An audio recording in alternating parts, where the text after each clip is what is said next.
అందరికీ నమస్కారం. ప్రతి సినిమా రిలీజ్ ముందు మా నాన్న రాముడి భీముడప్పటి నుంచి వెంకటేశ్వర స్వామి దగ్గర దర్శనం తీసుకొని మరుసటి రోజు సినిమా రిలీజ్ చేస్తారు. రేపు నా కొడుకు సినిమా రానాది నేనే రాజు నేనే మంత్రి రిలీజు. ఆ సినిమా కోసం దేవుడి దర్శనానికి వచ్చాము. ఇది 1964 నుంచి మాకు అలవాటైంది. రేపు సినిమా చూసి మీరు కూడా ఆ సినిమాని బ్లెస్ చేయాలని కోరుకుంటున్నాం.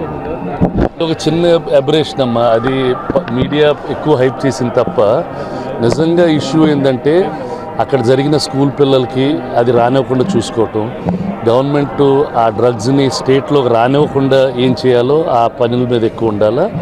మా ఇండస్ట్రీలో ఏదైనా ఉంటే అది మేము తప్పకుండా కరెక్ట్ చేసుకుంటాం. ఈ ప్రాబ్లము పిల్లలకి రానివ్వకుండా చూసుకోవటమే మనం ఒక సిటిజన్గా చేయాల్సిన పని. దాని కింద ఏ అవేర్నెస్ కావాలన్నా ఏ ప్రోగ్రామ్స్ కావాలన్నా సినీ ఇండస్ట్రీ ముందు ఉంటుందని చెప్తున్నాను.